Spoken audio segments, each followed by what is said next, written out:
It's,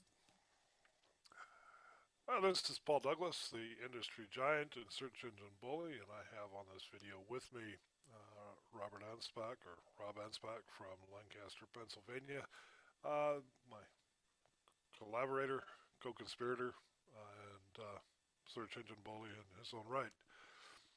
Today we're going to be talking about probably the uh, most important and yet most underutilized part of SEO, and that is finding the exact keywords that your customers are using to find you online. Keyword research is vitally important, whether you're going to be using a campaign for paid search or just to position your website so that you're in front of your customers when they are looking for you. Um, Rob, just a quick question: what do you do to find the keywords that you optimize your sites for? Well, most of them, I go on bulletin boards, I go on forums, I go on industry specific. So if I'm keywording for a medical malpractice attorney in New York, then I'm going to search medical malpractice forums and bulletin boards and things that consumers will look for and use their language and combine it with industry language that the lawyers might use to get a better idea of the keywords that best represent. Um, and then I'll go into Google Trends and see if actually people are using those specific words. Because if they're not, then it's kind of pointless to SEO a site with words that are aren't being used. So by utilizing words that are actually being searched, I can guarantee a better, higher ranking on Google, Bing, and Yahoo. And that makes a lot of sense. You know, when I do my keyword research, I'm a little bit more of a traditionalist. I think that what you have there is an excellent idea, and I'm going to start to implement that into my own research strategy. But typically, what I do is I'll start off with the what everyone else does, and maybe that's probably the biggest reason I should probably make a change, and that is to go to adwords.google.com. Now, you do need to have an AdWords account to log in, but it doesn't cost anything to set up an AdWords account until you actually use an AdWords account. But it gives you Mm-hmm. access to their keyword research. Now, this is what people. Now, the thing you have to remember with a keyword tool at Google is that this is keywords that other businesses are bidding on. Doesn't necessarily mean this is what people are clicking on. It's just what other businesses are bidding on. But it's a good place to start, just to give you an idea of, if nothing else, just some of the long tail keywords in your industry that might be available to you that you haven't thought of. But the second thing I like to do once I compile that list is, as you mentioned, research it through Google Trends, because let's face it, there's no point in trying to optimize for a keyword that nobody uses or searches for. So by entering that, and you can research 5 keywords at a time in Google Trends, and you can see what is the history of the search on that keyword. You can see um, how many people in your area are searching that particular keyword. Is it going up? Is it going down? Is it flatlined? Mm-hmm. So it's a very valuable tool using Google Trends just to verify if the keyword you're using is going to be optimized for your website. But a couple of the other things that I like to do is when I do a search on Google, they'll give you an auto suggest. It's a drop down from that search bar of search terms that people are currently using right now to with their keyword that your people that's currently being searched. So, for example, I can type in to that search bar used cars Winnipeg, and when I do that search, in fact, let's do this live, even though it's not going to show up here on this video or in this book.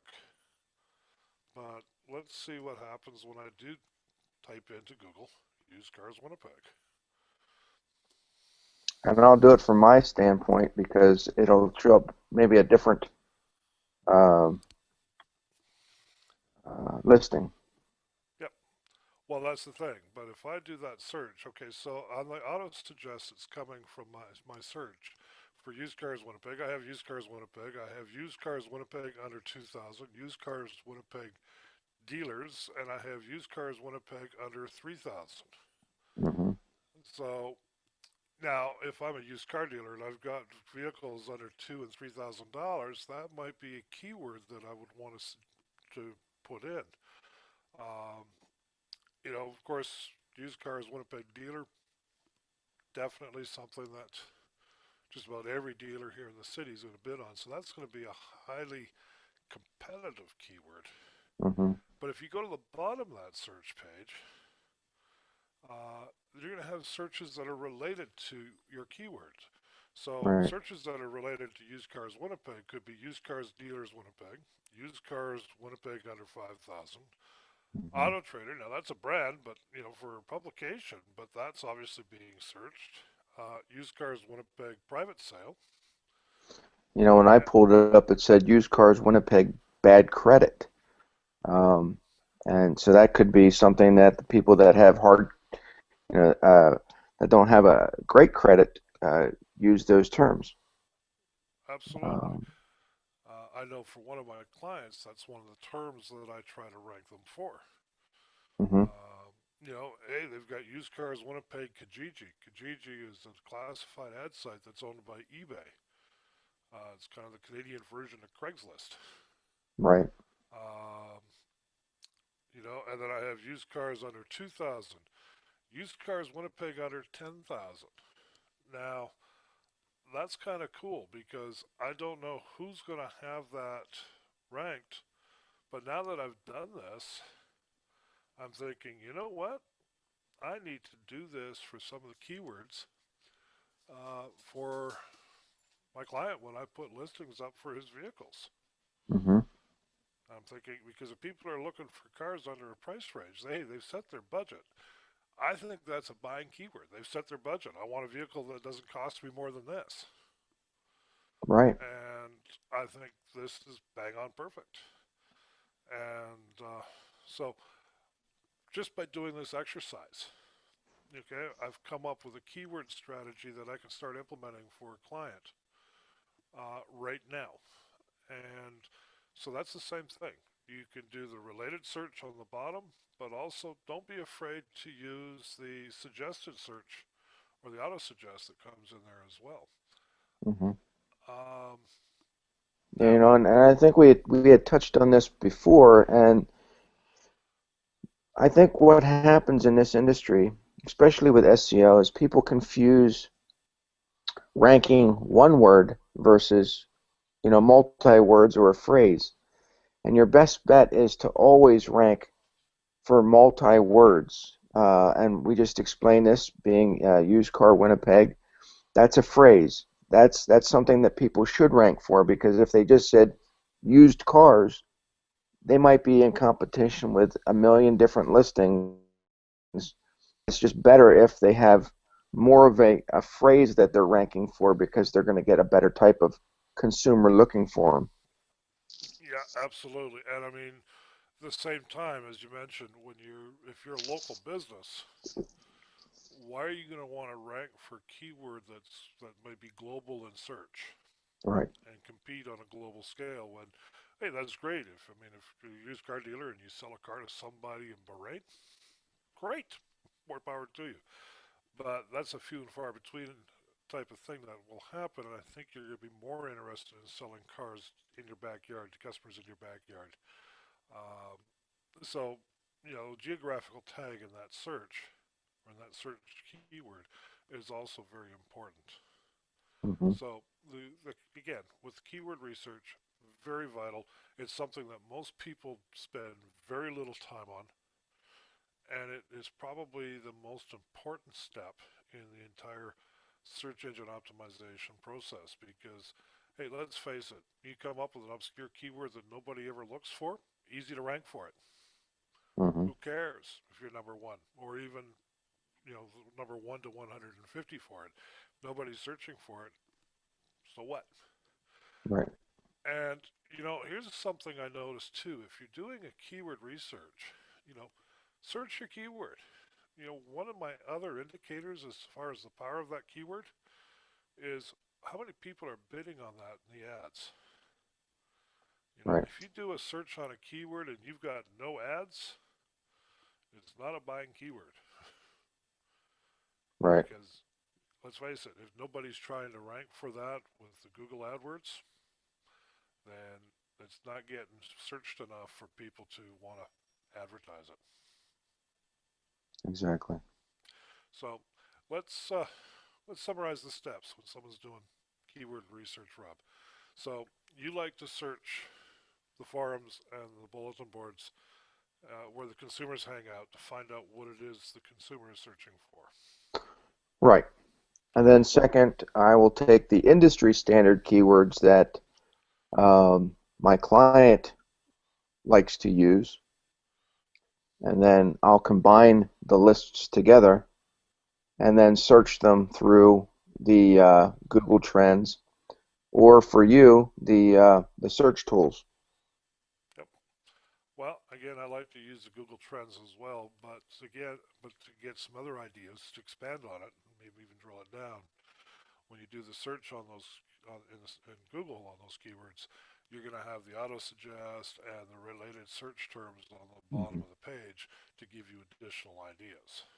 You know, we had touched on Google AdWords, and that's great because it'll give you an idea of what the cost of those keywords are if you decide to go and advertise through AdWords. And if you can actually rank for those keywords organically, you won't have to pay AdWords any money to do so. Absolutely. And so you're saving a bundle, but there's always going to be people that want to do AdWords, and that's great.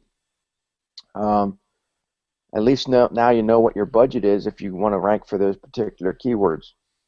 Yeah, and I mean, hey, if nothing else, you can use that as a way to justify what your budget, or even set a budget with your if you hire an SEO consultant.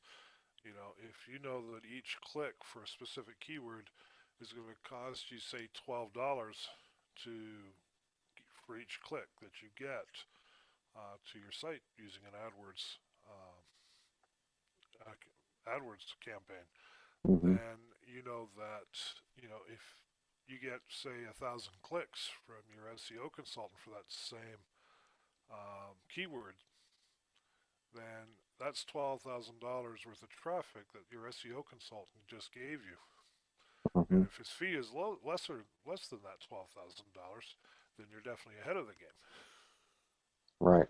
So I guess the point I'm saying is one of the benefits of search engine optimization, and we can put this in another part of the book, Rob, is that you know, unlike keywords, your results are always going to be your position will always maintain itself. It's not going to disappear when your budget runs out, and it's going to continue to work for you long after you pay a consultant. Right. Whereas AdWords will only stay for as long as you continue to pay Google. Um, Right. so again, I know I'm kind of off on a squirrel track here, but the point I'm making is whether you're using paid search or if you're using search optimization, if you don't start by using the keywords that people are searching for, then you're throwing your time and money down the drain. Stop Right. doing Right. that. And I think we had touched on this earlier, is that the keywords that you're selecting need to be relevant for the pages that you want to rank for. So if let's say your page 2 on your website has certain content, the keywords that you want to represent need to match that content. And I have seen so many AdWords campaigns use the wrong keywords, and it doesn't correlate to anything that's on that page. And so you're wasting your money, and you're not getting the clients that you had hoped, attracting to that page. So I think that you really need to use relevant keywords that represent what's on that page first. I agree 100%. So, to sum this up, do some industry, have your list of industry specific keywords that you have. This would be your tech speak that you and your colleagues use and your competition would use. But at the same time, search industry forums and bulletin boards where your customers are hanging out and find out what keywords are important to them. They'll most likely have a far different vocabulary than you do. You want to target their vocabulary.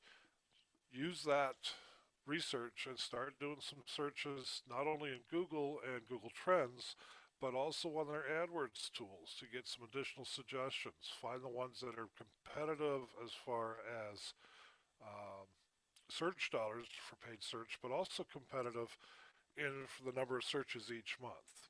Personally, I have a threshold of the amount of searches nationally are under 10,000 searches a month, then it's really not worthwhile for me to try to optimize it.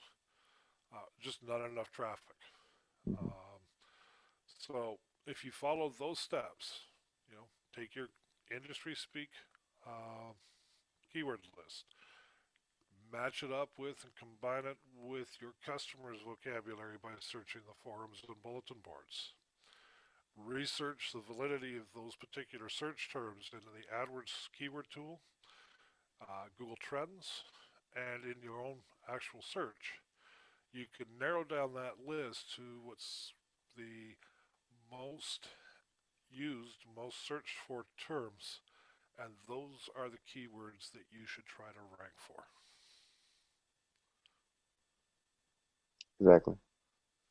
So, um, with that said, on our next video, we're going to take all this information we've covered so far and we're going to deconstruct the SEO process that we follow and show you or share with you exactly what it is we do to optimize every page that we build on a website.